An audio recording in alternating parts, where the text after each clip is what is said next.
Hi there, and welcome back to our second part of the Xenogears listening review analysis video. And one real quick thing, I thought it would be nice if I could take those main themes that we talked about in the first video in this series, and actually write out the notation of those. So I started to do that. I used a software app to do it. So like right there, okay, you've got your example of the, whatever you want to call it. It's the first theme that we hear in the game that comes back, that one in Dark Daybreak, that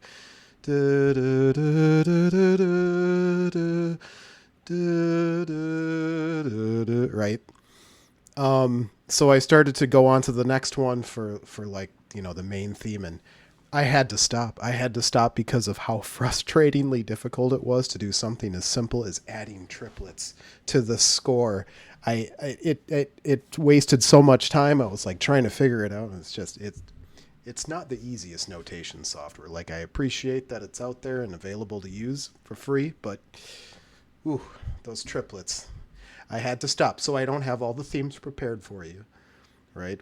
I think we had already gone through the first set of tracks, and there were already about 5 themes. But anyway, we're going to delay that. Maybe if I can come to grips with working with that software again, I'll give it another try. But for now, we're going to continue on with our listening. We got through about 11 to 10 tracks in part 1, and we should have ended with this one. But hindsight, here's your little going to sleep in the inn jingle. It's a nice little harp thing that he's got going on there, right? All right. Let us proceed.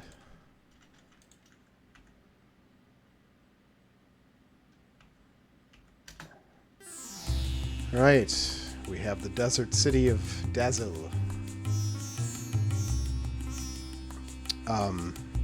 So this obviously leans into his more folk and ethnic styles that would later become a major part of his repertoire, Mitsuda's repertoire, especially throughout the 2000s.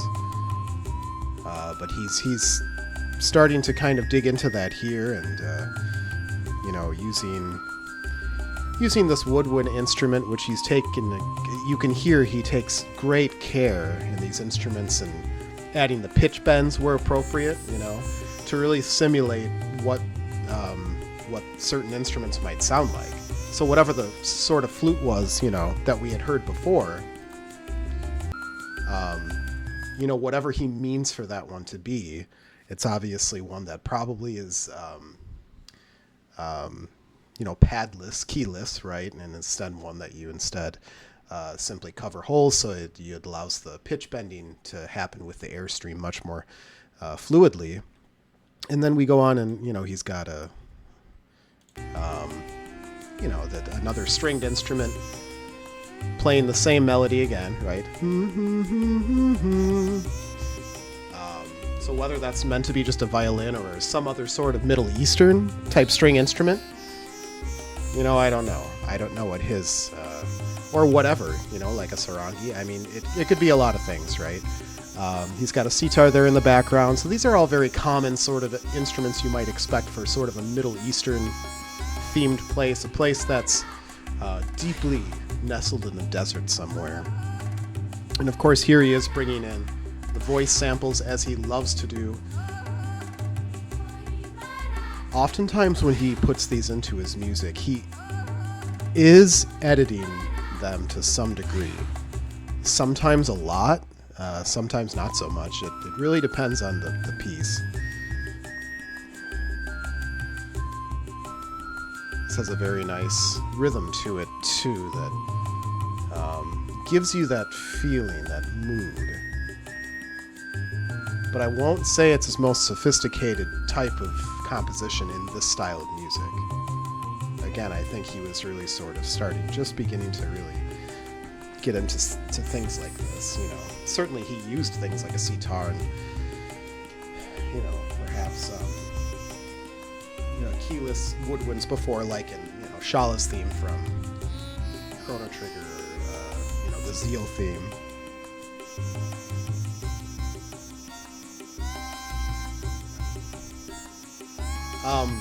And whether or not we do this or not, the arranged version of the soundtrack, Creed,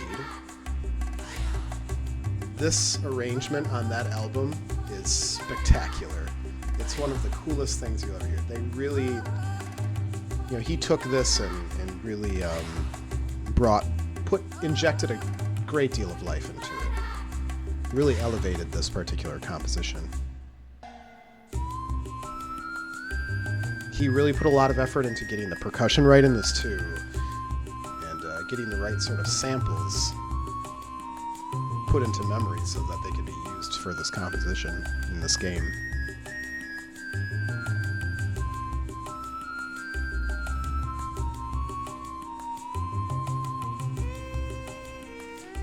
Nice little composition there. And that'll take us to this next track. So this will be familiar. I think the old track name was always called Emotions. Like, that's all it was called. Here the translation is Adoration. It's the world map theme. And again, like the previous track, it's a little more folk song-like than it is orchestral. But it has orchestral elements too. So here's, you know, this theme.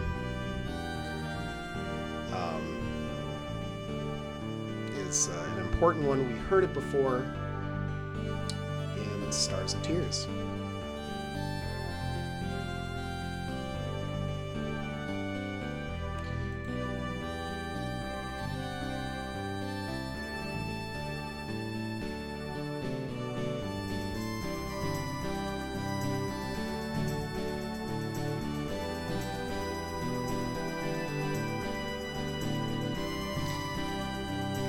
It is curious how,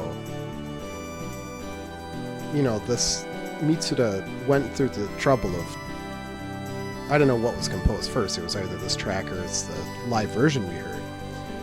Probably this one, but he went through the trouble of creating this arranged version in Stars of Tears, right?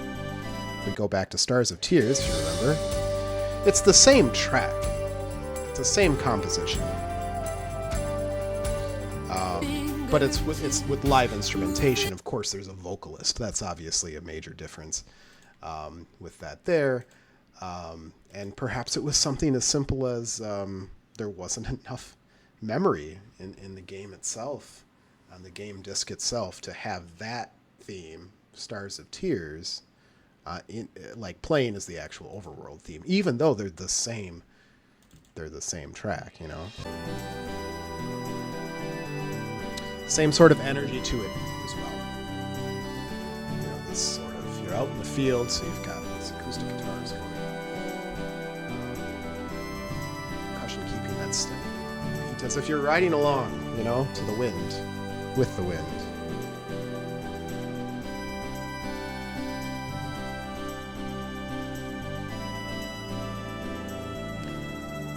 Of course, a major change here is that's the loop point right there. So now it starts all over again. And of course, with Stars of Tears, we get essentially the full composition, if you want to say that. You know, it has little details that are in it that this version is missing.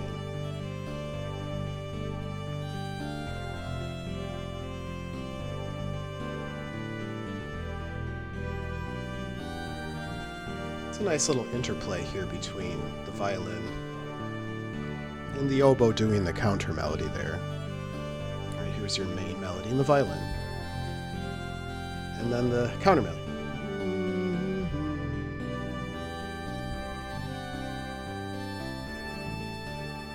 And of course, if you've listened to the vocal song enough, you kind of hear the lyrics in your head. Here's the chorus of that song, but of course this is not a song, it is the instrumental version. The synth version that's actually played in the game itself.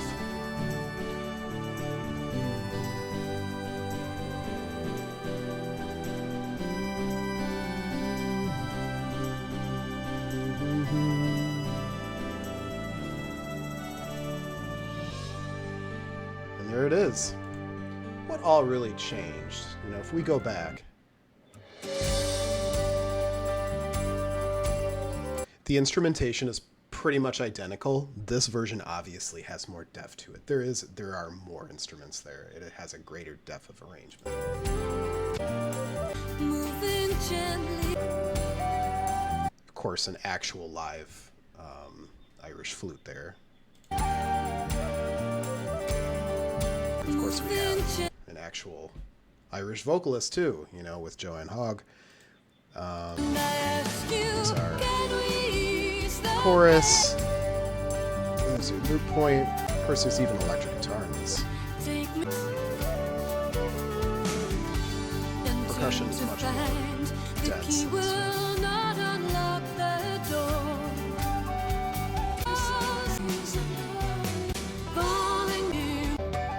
And this one has this little Irish jig at the end of it, right? Which has nothing to do with the rest of the score, by the way. That theme itself doesn't really return in any significant form. All right. Onward we go. We got Grahf, the ruler of darkness. Or Grahf, if you want to pronounce his name that way. We're back to our orchestral cues. He does a lot of stuff with pitch bending here, and the instruments is actually quite amazing. And it's meant to be all sinister and ominous and all that, right? The scene, if you never played the game, that opening perfectly gives you a vision of what happens when you first hear that. Anyway, we do get it back into the sort of militaristic orchestral style that Mitsuda likes to use often throughout this score. And of course, we heard it a ton back when he worked on Front Mission Gun Hazard. And we heard it in Chrono Trigger too, especially in some battle themes.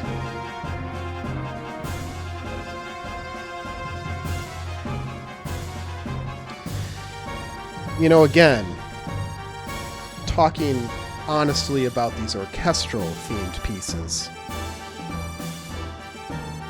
they're very straightforward in their orchestration. Remember, this is before Mitsuda had really started doing, like, truly studying orchestration. It's not to say these weren't valiant efforts, they were, but they would become so much more sophisticated as time went on after Xenogears. Like, this is the last time we hear Mitsuda's sort of just instinctual orchestral style, you know, much of which he probably picked up from his mentor, Nobuo Uematsu, as well as other people that he worked with at the time. Certainly he listened to other things that were of work of his contemporaries, but you know, this is the last we would hear of it. That's not to say that the way he wrote some of this stuff disappeared as time goes on. You can hear the DNA of his later work having origins right here. And back with Front Mission Gun Hazard, back with Chrono Trigger, you know, all that stuff. Remember, by this point, Xenogears would have been his 5th score. I think I misspoke last time and said it was his 4th. So he had a fair amount under his belt. This one was special, though.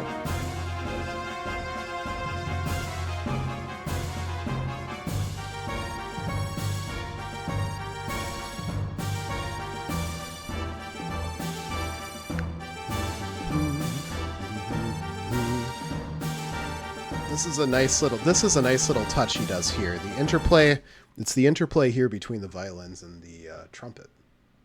You hear that? He's got one doing da-da-da, da-da-da, and another doing da-da-da-da-da-da, right? It's a really nice, they really play well together. Then we go back to this outro, which just does the Grahf theme again, right?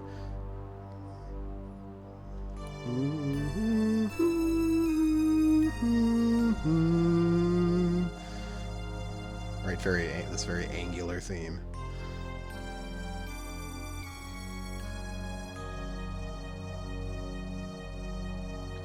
And this is a cool way to loop it, you know, with the clarinet trilling there. Kind of neat. Or maybe he meant it to be a bass clarinet, I don't know. All right.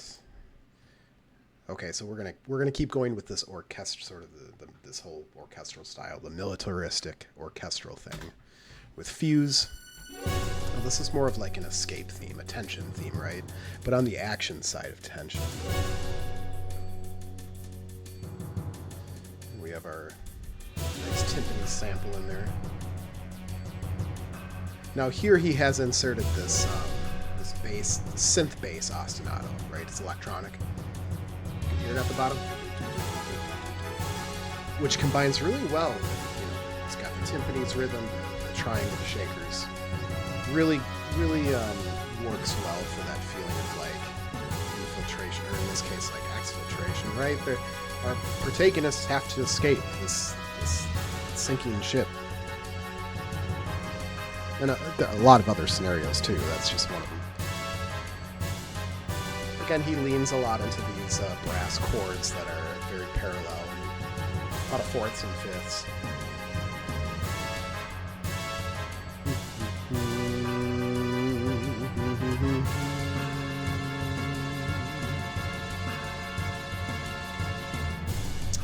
Our loop point. Not much to it, right? But it's effective, you know, and I mean that's half the battle, I think, when it comes to writing good video game music. But it is only half, or less than that, right? So he's a person who absolutely got the job done. For sure he did. Whether it's something that's going to stick around with you, you know, that's always the other part of it. And so again, you know, he's still not in the point yet where he's creating stuff that's really, it does this kind of thing, the effect, but it's also very melodic like he likes to do.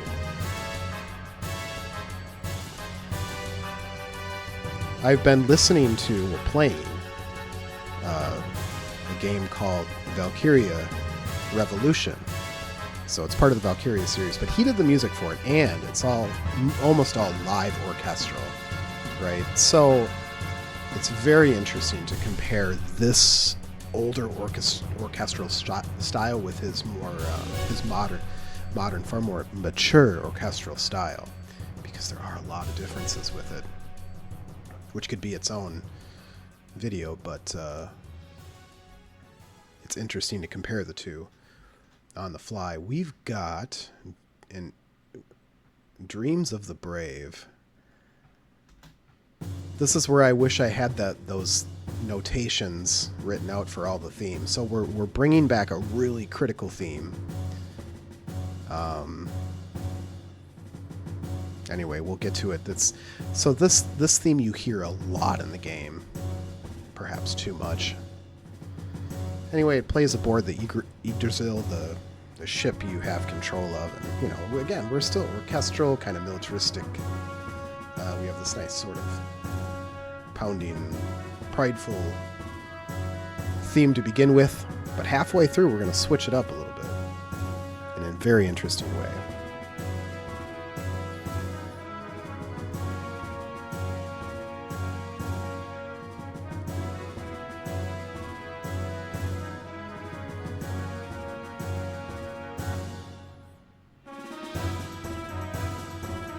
Now, he's doing the same melody he just had done, but he reconfigures it around this more galloping rhythm. So that's a good technique to use as a composer. You want to change it up, but use the same material that you had just written, and it'll sound completely different, have a completely different feel to it.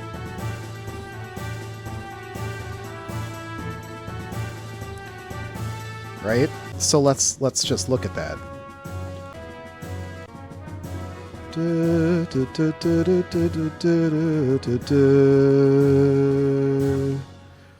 then we're going to do it again, right? But it's going to change up.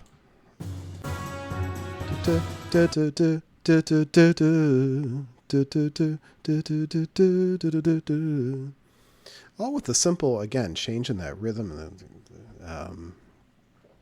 changing it to the melody itself. But it's the same melody, but slightly reconfigured for that new rhythm. I'm going to skip back to where we had been.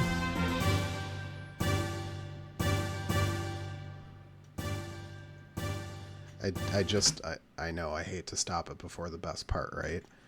But one thing has always bothered me. Every single time I hear it, I think about this. It's not a great way. You're going to hear the percussion. They're going to do this little punctuating thing, right? The dun, dun, dun, dun. And then it comes back again at half volume. And that's the only change that was done. The same exact data, music data. But it's at like half volume. It's just a flat out mathematical volume down. And it sounds really, really bad. Kind of amateurish, really. But, and I'm not going to criticize beyond that, just to say that I hear it all the time, and I wish there was he could have hidden that, I think, a lot better. But let's just, now that I have shared that with you, you're going to hear it too, right? Dun, dun, dun. Same exact. Yeah. Okay, here's that theme we were talking about. This is from Bonds of Sea and Flames. It's an important theme that keeps coming back. And just for some grounding with that, here's Bonds of Sea and Flame. And pay attention to the flute.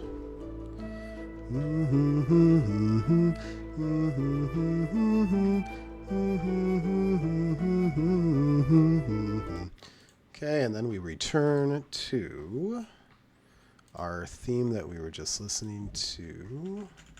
Dreams of the Brave, right?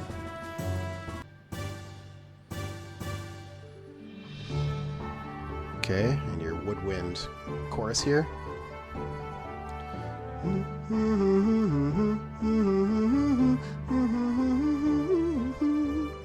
So what's changed? Well, we've sped up the rhythm. It's now in a different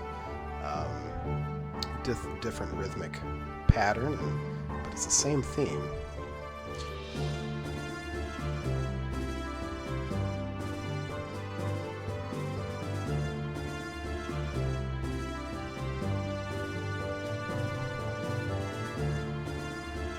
Let's let this play for a while.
Another thing I just want to mention real quick.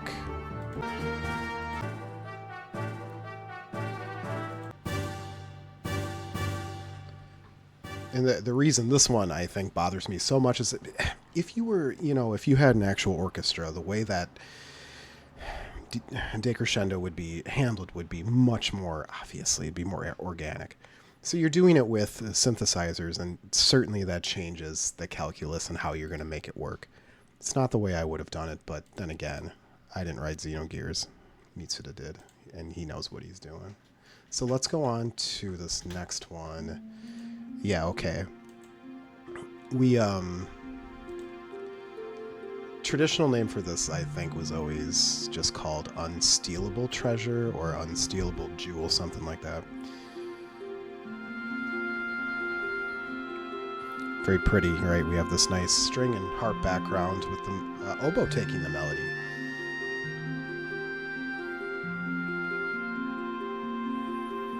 And this'll, let's see, this'll play in the background of one of the locations you visit throughout the game, I believe, and or get it for some cutscenes too, I think, maybe.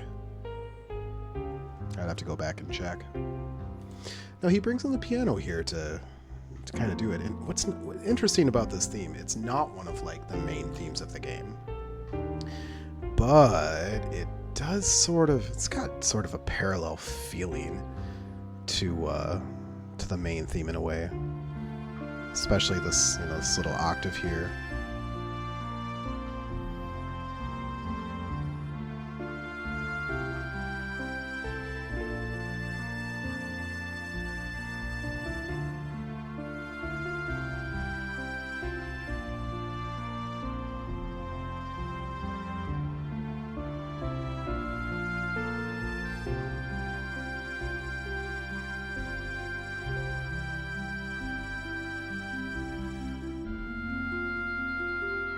Yeah, just very simple, ballad-like almost, isn't it?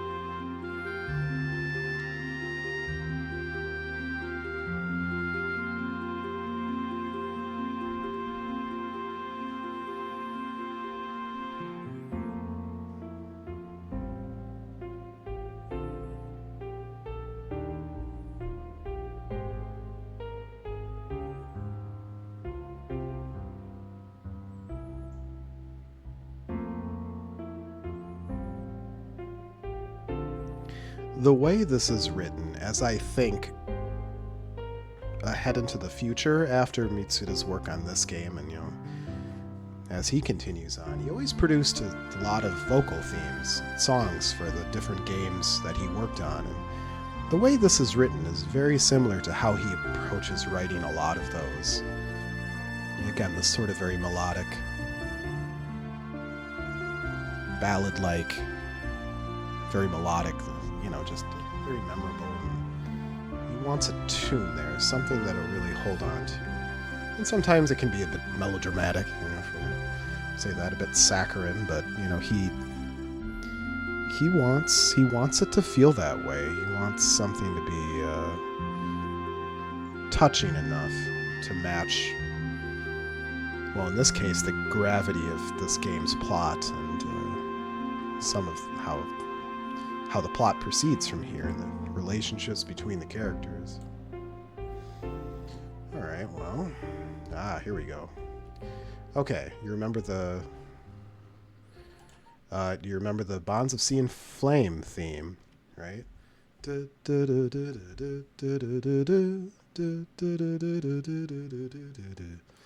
Well, let's bring that back. Got the ancient dance of Aveh. And this is very much dance theme, right?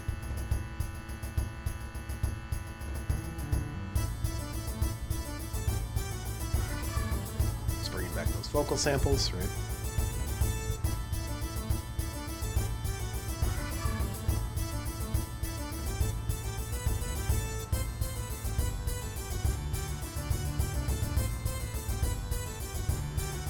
So this version of the theme, of course, is the quickest it's been.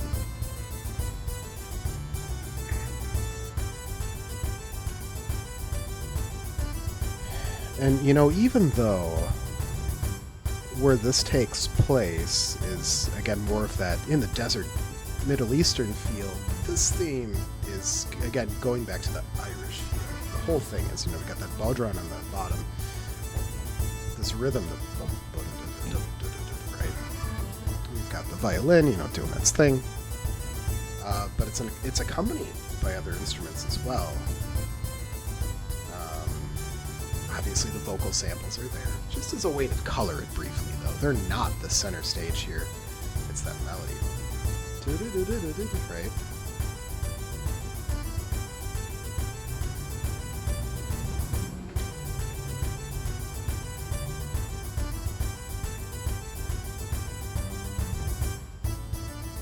And that's all there is to it.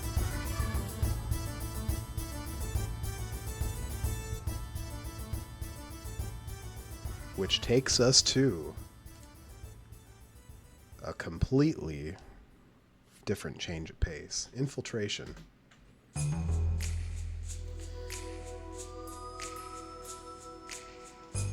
So this is not the first time we've had this from Nitsuda, right? We had a bit of it in Chrono Trigger. We had a bit of it in Front Mission Gun Hazard. Very jazzy. A lot of parallel chord movement going on.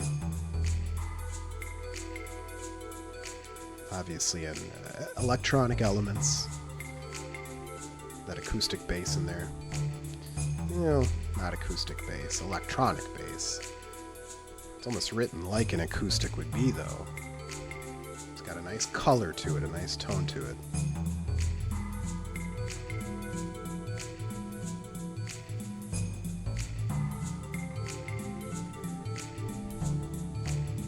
And that nice little slightly swing rhythm.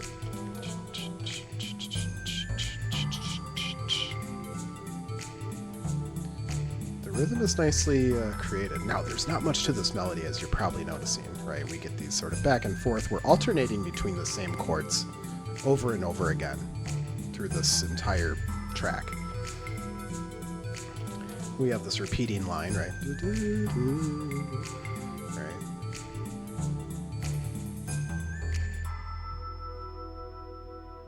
Outro, a little link, and we're back. We loop, right? So the whole thing is it's this dun, dun, dun, right? Doing this triple thing, dun, dun, dun, in the melody, dun, dun, dun, dun, dun, and it just keeps going back and forth. That's all there is to it. You know, he adds little things here and there. This could be called minimalist in a way because that's really all he's doing. He's captured these two chords that we're alternating between. Got his rhythm going in the background and just, you know, adding little colors here and there with different instruments. And that's all there is to it. It's successful, but, and this is not necessarily his fault, we hear this theme a lot, perhaps too much. There's a certain section of the game where it seems like it's all you're hearing for hours. Again, not his fault.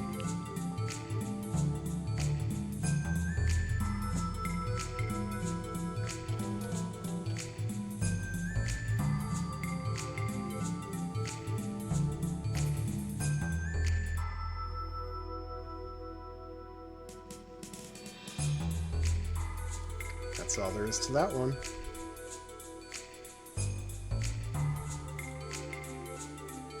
So that'll lead us, if I'm not mistaken here,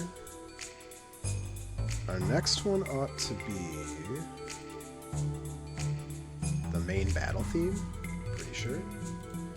I don't remember what this one is, or the old translation of this one is. I can't recall. Here they call it Deadly Dance, though, but we're going back to the orchestral, the militaristic orchestral thing.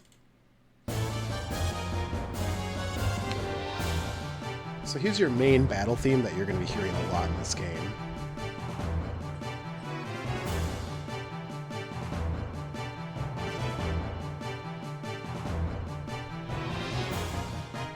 Here's your melody. And the horns. String. I think he's combining violins and horn here, perhaps, for that melody. It's got kind of a two-tone quality to it, doesn't it?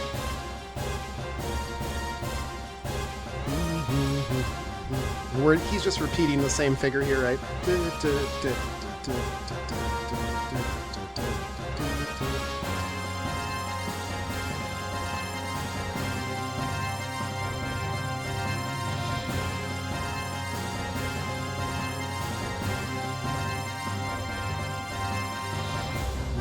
Got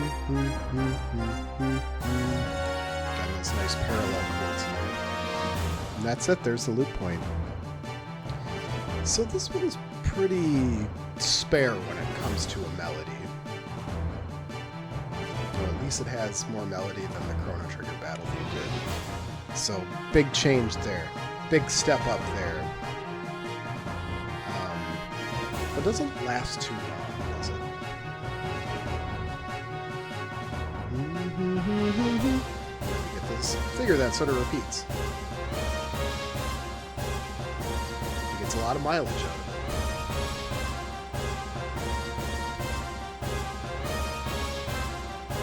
it. It's nice 5/4 rhythm is kind of straight.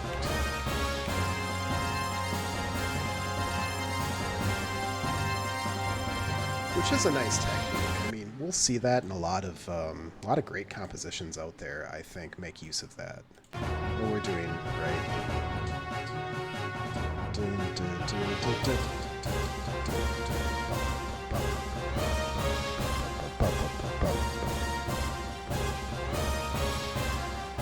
That change in rhythm is it's an effective compositional tool.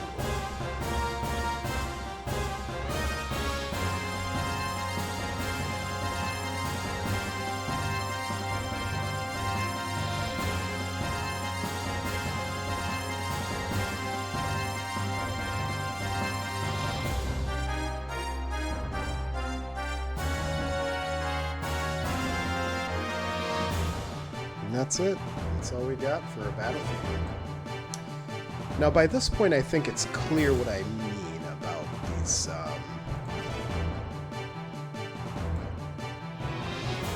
these orchestral tracks. They've all sort of got the same flair, right?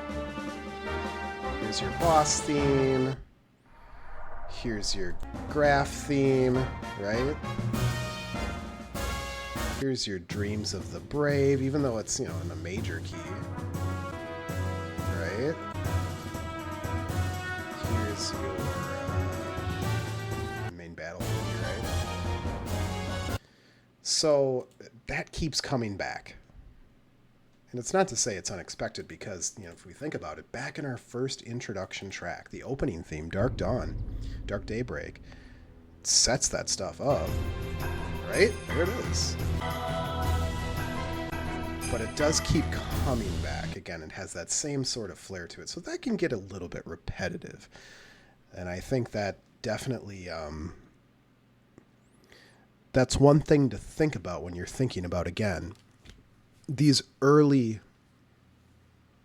outings with orchestral music for him. Again, not to say that they're bad or anything like that, but later Mitsuda work has it's different. It's pretty different. Again, still you can hear that DNA, but he's learned so much more 10 years from now, as in the point of this soundtrack's creation, which we'll actually get to see in this, or hear in this series, as when we get further into the future, not only when we get to Xenosaga 1, but also Xenoblade 2 and 3. So that's coming. We're going to get to hear that. Okay, let's move on. For your game over theme. It's actually used in a few other contexts too.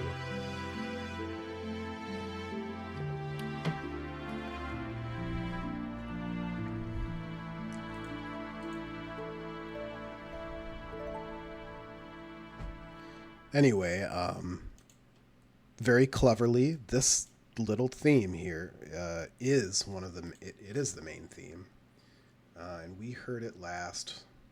Oh, we heard it a few times, right? Let's just go to Dark Dawn. Here's the end of Dark Dawn. Ready?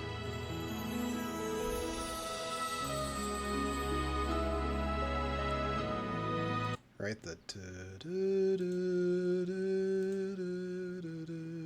then we heard it again in the music box track, A Distant Promise.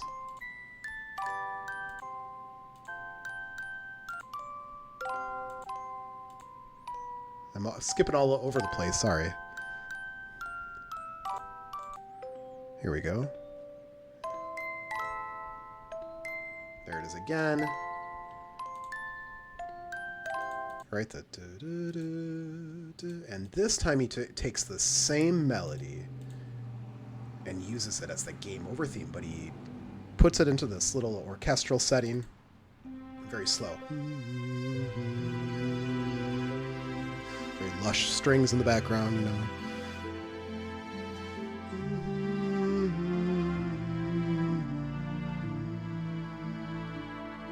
So a very nice usage of the main theme there. That's good composition work. That's good thematic work to bring that back. Okay. What do we have next? Windy Song. I don't even remember what the old... This will be played in that one place. Wherever, you know, Margie lives. The Holy Capital. A nice little theme, you know. A nice little town theme, you know, just like Dazil was. Just like the first village theme was, right?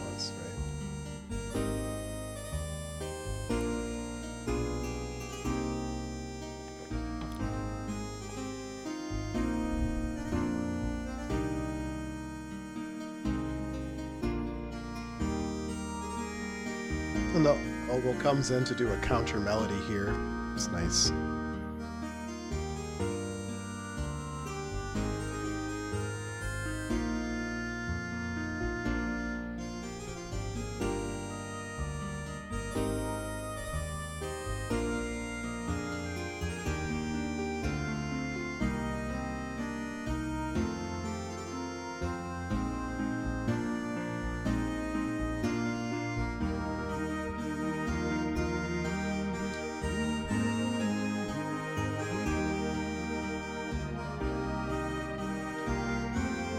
Yutsuda does really tend to succeed with these types of just real simple town themes that are just meant to be, you know, sort of lovely pieces to kind of gentle, peaceful, you know. This one in particular does have a lot of that feeling of Chrono Trigger's town music, doesn't it?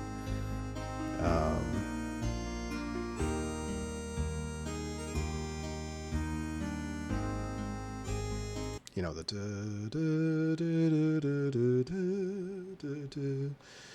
and obviously this one is a little more on the folk side, right? But it has that sort of mood to it, doesn't it? Where were we?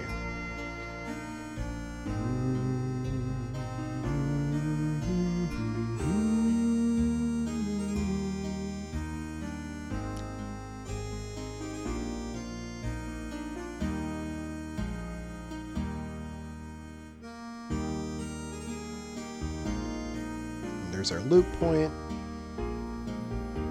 So his and I feel like if we could even look ahead in the future really for this as a reference point. The background we hear of acoustic bass, piano, and acoustic guitar is really a trio we hear return in Chrono Cross. A few years from this game. No, not a few years. A few years. The very next year, actually. 1999. Yep. Xenogears was 1998. Chrono Cross was 99.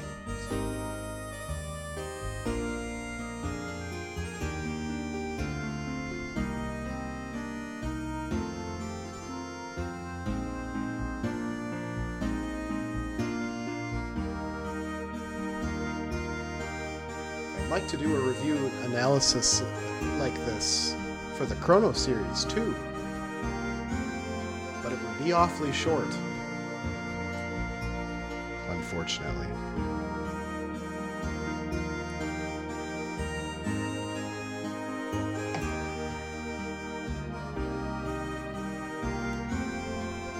I don't have much to say about themes like this and the others. Just that they're nice, pleasant little town themes, right? I don't feel like they comprise the very best of his town music. Because again, moving into the future, his town music just gets better and better and better. So if you loved what you heard in Xenogears for town music, it really does only get better from there. But you do have to branch out. You have to look for Mitsuda's other RPG scores, of which there are several, and those town themes, the melody, his concentration, his devotion to coming up with a really strong melody that works so well. And that actually fits perfectly for our next one here. We Wounded shall advance into the light. So, as you can tell, this is choral. In fact, it's completely choral.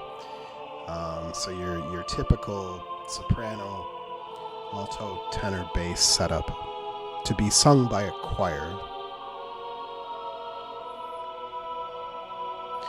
And we hear this theme come back almost unchanged in its actual composition, but the instrument, it comes back as an organ piece.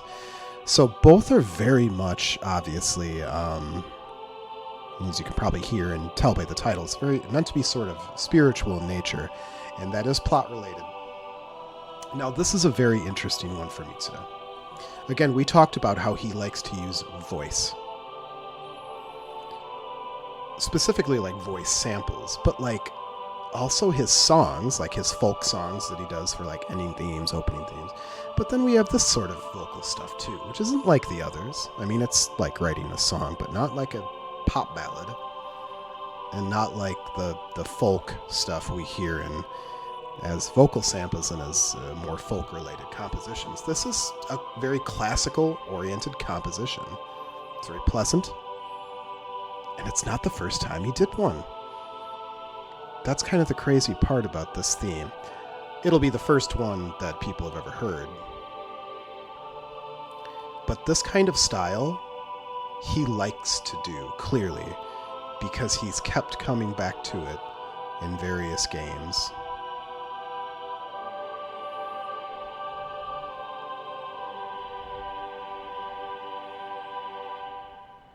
Nice melody again. Nicely arranged, A simple 4-part setup. It's nice.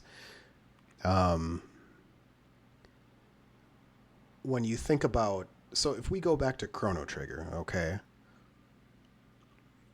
There was a piece that was cut from the game. He composed it, but it was never played in the game. I don't even know if it has a title.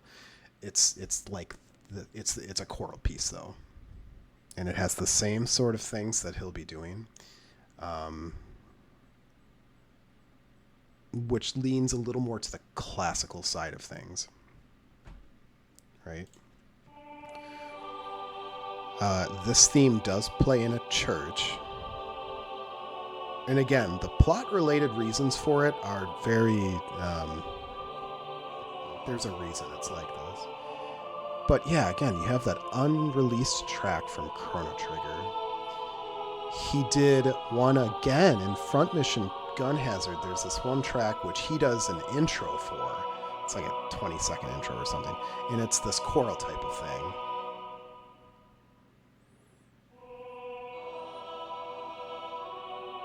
And we hear it again in Radical Dreamers.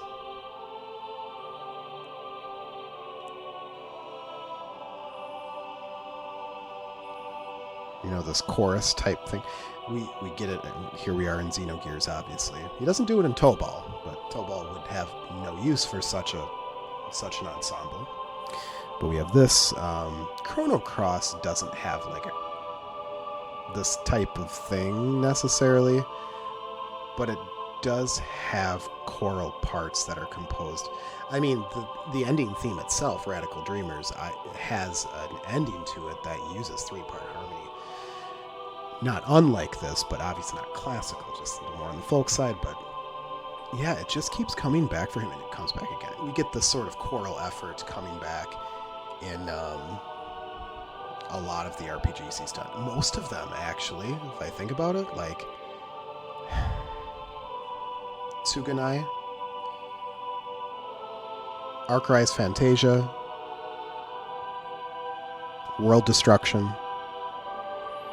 obviously Xenoblade 2, Xenoblade 3, right? It just keeps Soma Bringer, right?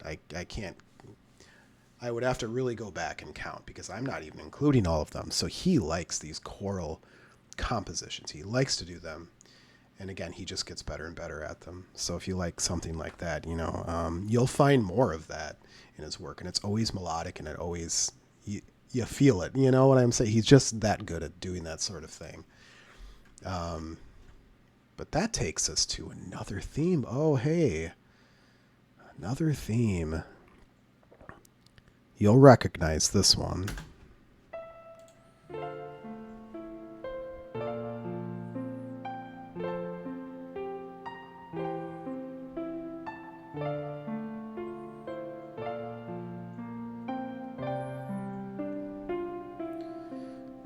Here's your cello playing it.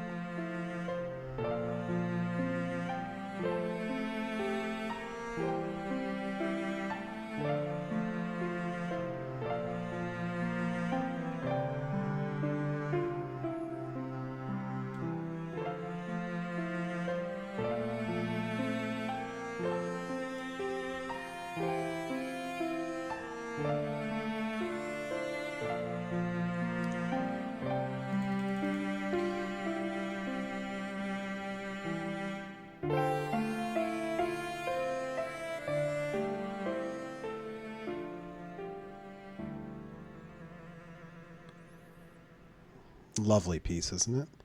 And it's this very short, small ensemble cue. It's not like a background piece that repeats.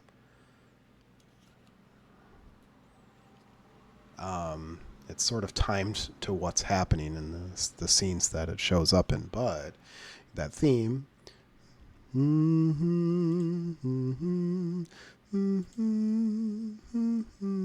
right? We had that from track 10. We'll get back to that.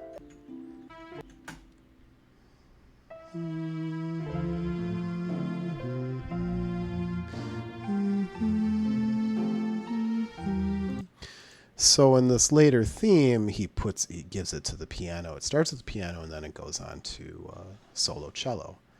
And then so cleverly, I'm sure you heard it as we just played it here, but the ending of this, right? So first of all, cello does a nice little trill there, right? And then, or before that, sorry, the piano and cello together. Gotta go back, not forward, backward. Right? Which is, of course, the intro to the Egg Dream Hatches, or Where Dreams Hatch. There it is, right?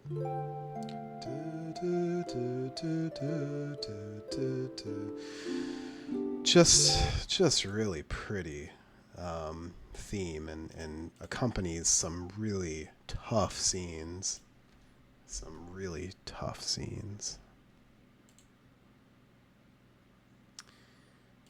Okay, and let's play that one more time, and let's have that be the close of today's session, close of part 2, ending with this nice theme. We're not quite done with disc 1 yet, where it originally ended, but again, this is the newer version of the soundtrack, the reissued version, so it doesn't have an arbitrary cutoff point, a halfway point like that. Anyway, here it is once again, Lost. Something about lost shards, right?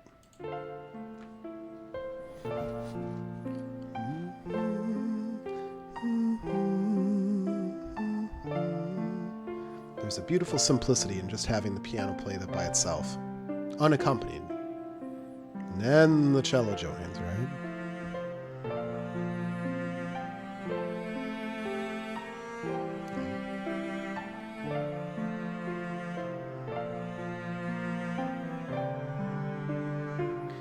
which is... it's a bold move to use this sample, right?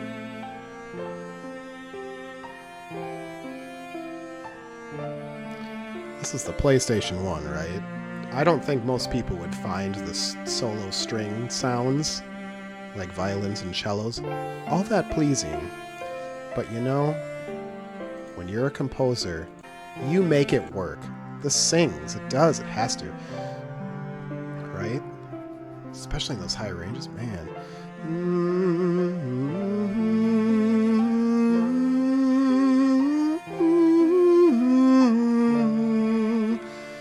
Which, by the way, he comes back with this. We do get a live version of this track one day. It does happen, and it sounds exactly how you'd expect it to. Here's our close. Thank you for joining me again. Part 3 is on the horizon as we proceed through the Xenogears soundtrack. See you next time.